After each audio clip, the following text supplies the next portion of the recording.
બોલો ભારત માતા કી જય, ભારત માતા કી જય। આજ રોજ 80માં ઇન્ડિપેન્ડન્સ ડે એટલે કે સ્વાતંત્ર્ય દિન નિમિત્તે આમ આદમી પાર્ટી પાલીતાણા પરિવાર વતી ભવ્યથી ભવ્ય તિરંગા યાત્રાનું આયોજન કરવામાં આવ્યું। આ આયોજન ખાસ કરીને તો લક્ષ્મણ રામેથી આપણે પ્રસ્થાન કરી બાપા સીતારામ સર્કલ, ત્યારબાદ આંબેડકર સર્કલ, ત્યારબાદ ભૈરવનાથ ચોક અને ત્યારબાદ આપણે સરકારી દવાખાને થઈ સીધા સરદાર સર્કલે આપણે આ જે કાંઈ ભવ્યથી ભવ્ય તિરંગા યાત્રા હતી એ પૂર્ણ કરી। ખાસ કરીને તો સમગ્ર દેશવાસીઓને આમ આદમી પાર્ટી પરિવાર પાલીતાણા વતી આ 80માં સ્વાતંત્ર્ય દિનની ખૂબ ખૂબ હાર્દિક શુભકામનાઓ આપું છું।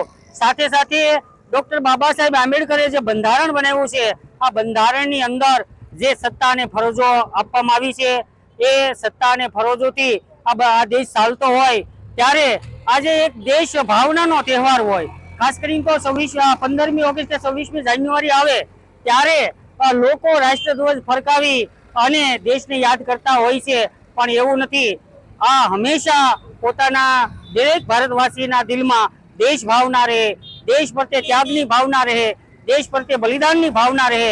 આ કઈ ક્રાંતિકારીઓએ જ્યારે બલિદાન આપ્યું છે ત્યારે આપણને આઝાદી મળી છે, એટલે આ આઝાદીને ક્યારેય ભૂલવી ન જોઈએ।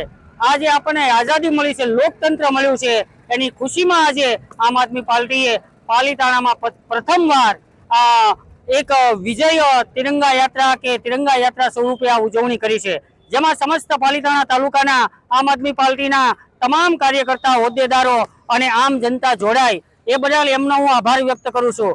સાથે સાથે આ યાત્રાને સફળ બનાવવા માટે પોલીસ તંત્રનો પણ ખૂબ જ સહકાર રહ્યો, મીડિયા મિત્રોનો પણ સહકાર મળ્યો। આ બધા મિત્રોનો અત્રેથી હું હૃદયપૂર્વક આભાર વ્યક્ત કરું છું। ભારત માતા કી જય, ભારત માતા કી જય।